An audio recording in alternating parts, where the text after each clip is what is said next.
Welcome to Session. Nice to see you. Thanks for joining us. It's a rare opportunity and shows a lot of courage to take this time to delve into silence and stillness. And kind of like what I talked about last Sunday, we spend so much time in our lives trying to make them better, trying to make our circumstances better, our feelings better, our friendships and relationships better, our emotional state better. We orient our lives so much around that, fixing, improving, enhancing. And so to really appreciate session as a time to flip the script a little bit and not try to make those things better, but to invite this question of what are those things? Whose are they? What do they matter? Where do they come from? We know they're impermanent, always changing, so what are they really? We don't get many opportunities to investigate that firsthand in our ordinary lives, our secular lives, whatever you want to say. So really thank yourself, and thank yourself by going 110%. Really dive into the schedule. Just kind of surrender to the container as best you can. And really see what lies beneath or deeper than or independent of the things of our life. Whose life is it? So heavy stuff, and I really appreciate all of you for coming together and joining in that work. It's pretty special. Today is 9/11, September 11th, 2024. And so for this session, I really wanted to dive in more to the Diamond Sutra, but I think maybe I'll start that tomorrow. And today, I was just inspired by this, 13th, nope, just kidding, 23rd anniversary, wow, of a really, really tragic day in human history. And in particular, I guess because we're in session, I wanted to talk about my experience with 9/11 at with my sangha back then in 2001. So it was doesn't matter which sangha it was, but the day after, I remember it was a Wednesday, the day after the 9/11 attacks, I went to the Zen Center. And every Wednesday evening they did service and sat zazen. And so the abbot comes out with his jisha and soge, and they do the entrance, and he offers incense.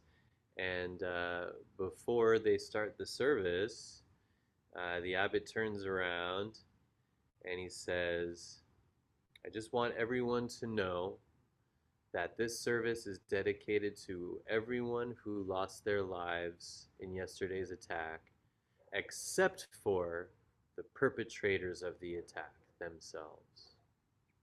And if anyone has any problem with this, then you should leave now. And I left. I think I was the only one. They had a big sangha too. There was probably 20 people there, 25 people there. There might have been one other person who left. And I was brand new. I had just joined maybe a month or so before, and I didn't leave the Sangha totally, but I just kind of listened to his instructions. He said, "This is what we're doing, and if you don't like it, then you should leave." And I'll never forget that. And so I just kind of wanted to, I don't know, offer kind of the spirit that was going on in me because I would probably leave again too today. Um, I think there's probably space for condemning acts of violence, and there's probably space for labeling perpetrators as perpetrators. But in the context of a Buddhist service where we're trying to honor our bodhisattva vow and elicit our true self, the oneness of all things, it did feel, and it still feels, pretty inappropriate to exclude anything. So, I don't know. Maybe that's spiritual bypassy of me. I'm open to that.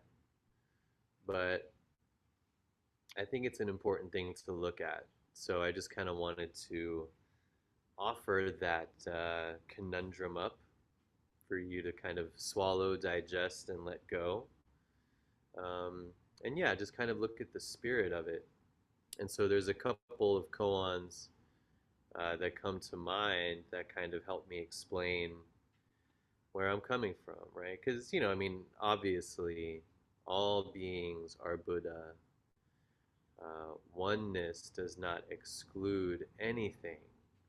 True self does not exclude anything. So the very concept of saying these people should be honored, but those people should not be honored, automatically transgresses that. Um, I guess there's a few things to talk about. One thing that comes up is the koan mu, which is a lot of people's entry koan, first koan in the curriculum. Uh, if you work with me or Seisen, it might be the second koan that you work with, but it's like this very iconic early koan that we all kind of work very hard with. And so, the beginning question of that koan is, does a dog have Buddha nature? And applied to this particular instance, did the perpetrators of 9/11 have Buddha nature? Filled with so much hate that you would openly kill many people. Is that Buddha nature? And you can read in any book or any Buddhist teaching that everyone is Buddha nature, so of course. But then in the koan of Mu, Joshu answers the question by saying, none. Does the dog have Buddha nature? None. Do terrorists and murderers have Buddha nature? None. So, how does that make any sense if we know that one of the most basic Buddhist teachings is that everything is Buddha nature? So, I don't want to get too much in the weeds there, but all I can say is that if you really penetrate this mu and you really see what it is, then I don't know, for me, there's no question that you include terrorists in the service. Anyway, that's one angle. Then there's another early koan that says, how do you stop the fighting across the river? Or in this case, how do you stop the fighting between countries, maybe? Or across the ocean, across religious divides and cultural divides? How do you stop that fighting? And I don't want to give away too much, but I think it's pretty clear that the way to stop fighting is not by condemning one side, excluding one side, labeling one side as evil, unworthy of our compassion. I think that just kind of begets fighting. We have certainly enough evidence to show that. So, yeah, to say we will honor all of those hurt, accept those who do the hurting. I don't know, just look at your own life. Someone who's hurt you, if you just write them off and say they are not worthy of my service, they are not worthy of my compassion, attention, presence, how does that work? Does that lead to peace and healing? I don't think so. I mean, we make boundaries. That's okay. Certainly okay to say terrorists are not allowed in my house, knowing that they want to kill me. I think that's a good boundary to make. But the more we take this stance of them, the bad ones, whether it's religious extremists or whether it's an ex or a kid or a dog, anyone who's hurt us, the more we keep them in this bad zone, I don't know that we can heal. I don't know that we can grow. And I don't know that we can avoid repeating the same patterns, honestly. Um, yeah, those are a few reasons why I left that service. And then one more koan to look at, a little bit longer, but I'll try to keep it brief. It's case 35 in the Blue Cliff Record. So, like, right in the middle of the volumes that we study and go through. Case 35, um, Manjushri or Mujaku goes to see Manjushri. Manjushri is kind of a folkloric or mythical or theological, kind of godly bodhisattva figure. But in this particular koan, he's kind of personified, reified as a teacher at this monastery at Mount Wutai. So Mujaku goes to see Manjushri at Mount Wutai. And Manjushri says, "Where have you come from?" And Mujaku says, "The south." Manjushri says, "How are the Buddhist teachings maintained these days over there in the south?" Mujaku says, "Monks of this decadent age have little time for precepts and discipline." Manjushri says, "How many congregations are there?" Mujaku says, maybe 300, maybe 500. And then they flip the script, and Mujaku asks Manjushri, "How are the Buddhist teachings maintained here at Mount Wutai?" And Manjushri says, "Sages and ordinary people dwell together. Snakes and dragons intermingle." And then Mujaku asks, "How many congregations are there?" And Manjushri says, 3 and 3 in front, 3 and 3 after."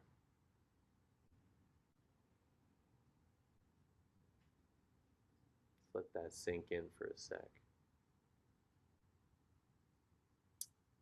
So if we go line by line, so here's a classic koan context where you have a monk coming to study with a teacher or a Zen master, and they start talking and kind of engaging. Engaging. Some call it Dharma combat. I think that's a weird word. But I don't know. Think about what it would be like if you see every interaction of your life as Dharma combat. What is Dharma combat? An opportunity to express your enlightenment. Because as we know, you are enlightened.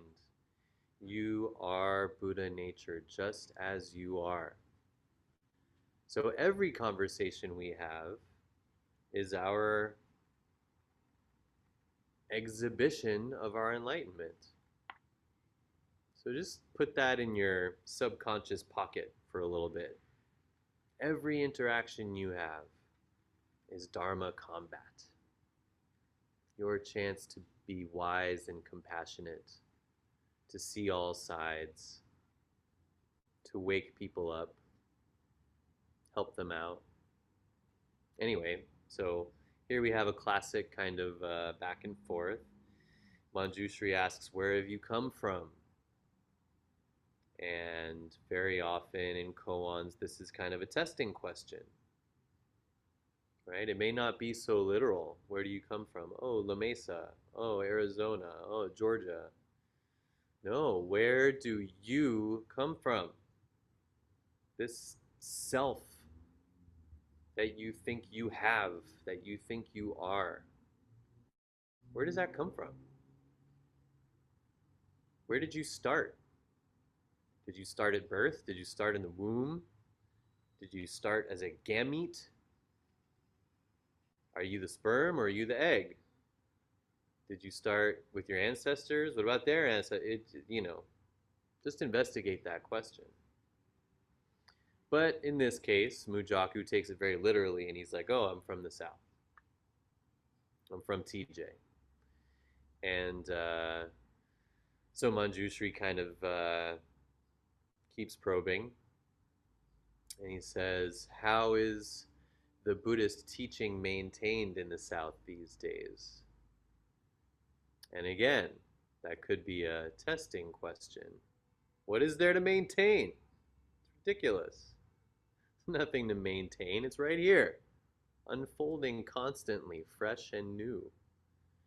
But there's also a literal way to put it. Anyway, so Mujaku says, "Monks of this decadent age have little time for precepts and discipline." So it's very judgmental, isn't it? Oh, the Buddhism is not being maintained very well. These monks I practice with are not very good. And I laugh because,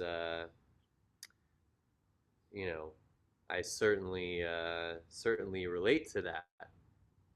Here we have sesshin, this primary practice, this thing that I've dedicated my life to, and there's like two of us, maybe three of us, who have signed up to do the whole thing, and it's just the constant truth of our Zen Center here that everybody's too busy. They got no time to commit themselves full time to practice, which is great. It's a whole new other way of manifesting your enlightenment. And so this idea that Mujaku and that I have of, oh, Buddhism's bad today because no one's doing sesshin all the time.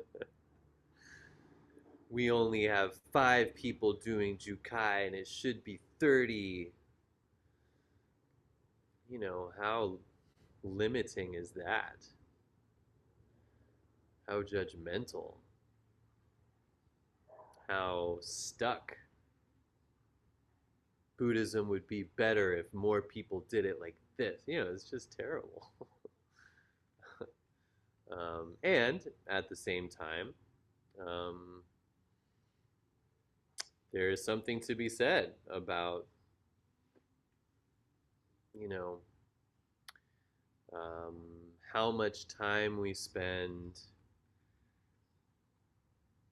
Where do our priorities lie? I'll just say that.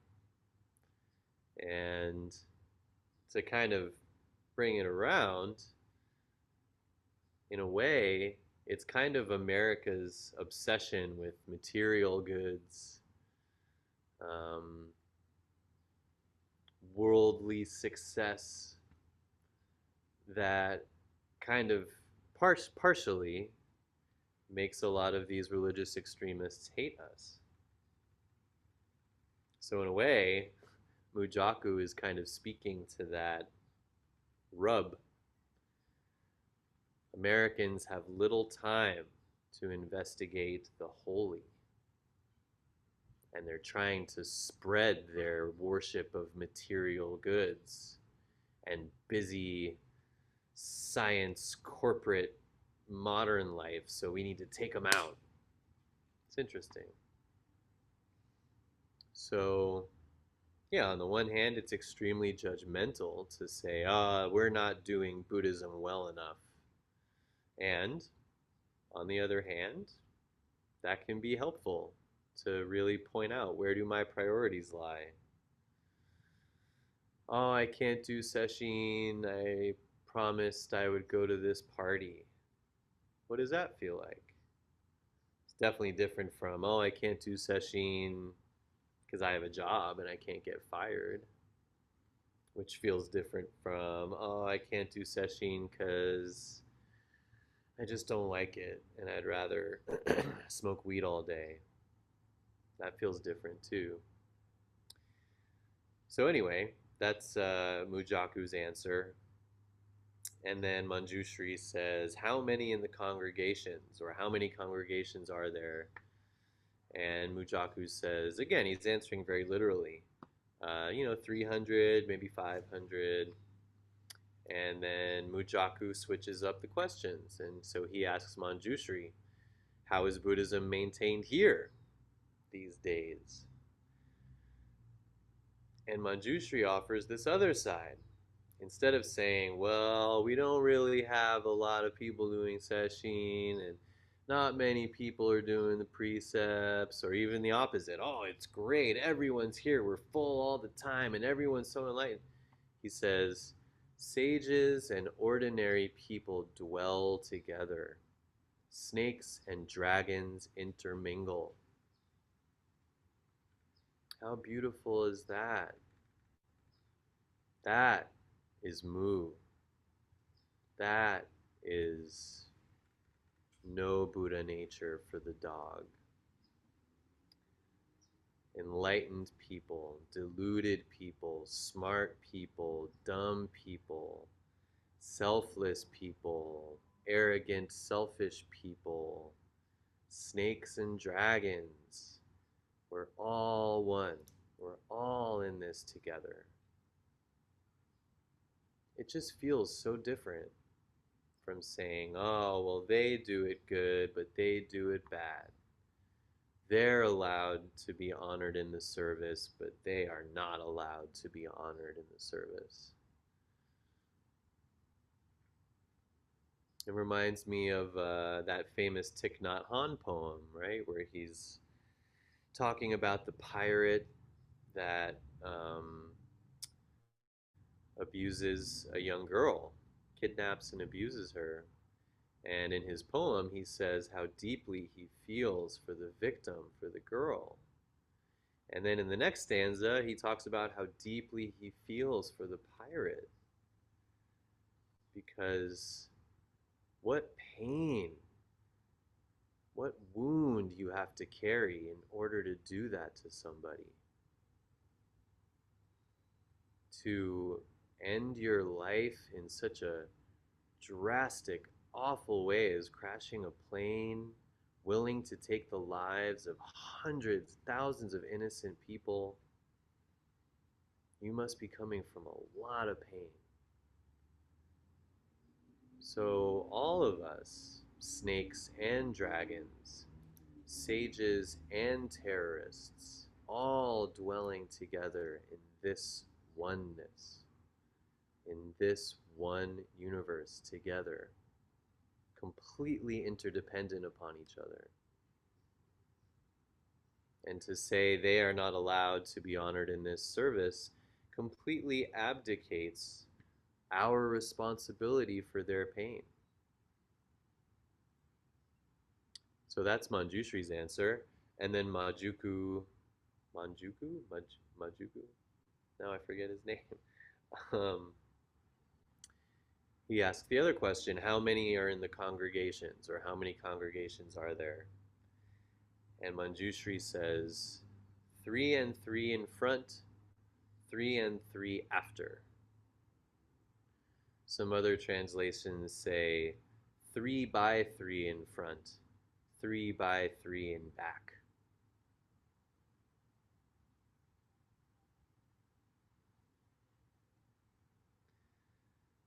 Kind of just want to leave it at that because that's really the where the juice of this koan lies.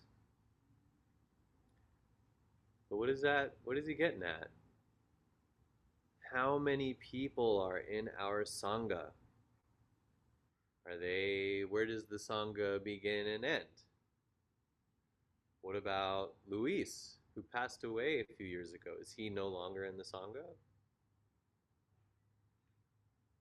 What about our ancestors who aren't here and don't pay dues, but they're responsible for what we're doing here now? Are they in the sangha? 3 by 3 in front, 3 by 3 after. In the commentary from the Secrets of the Blue Cliff Record translation of this koan, Hakuin says, or maybe Tenkei says it. One of the commentators says, if you want to know what he means by 3 by 3 in front, 3 by 3 after, simply count the stars in the sky or the raindrops that fell last night.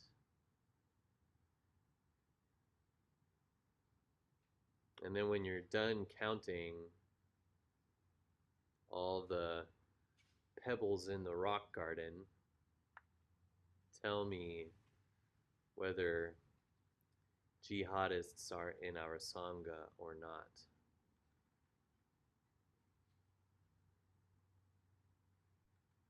So, I honor and remember and mourn and feel deeply for everyone who was affected by the 9/11 terrorist attack 23 years ago.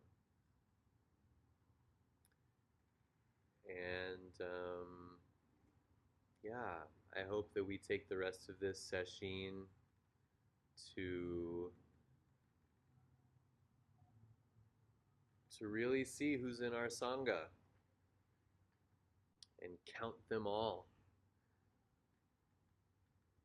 Sit on your cushion and count all the molecules on the floor that you're looking at. And yeah, count all the stars in the sky with each breath. Thank you for sharing this unique opportunity.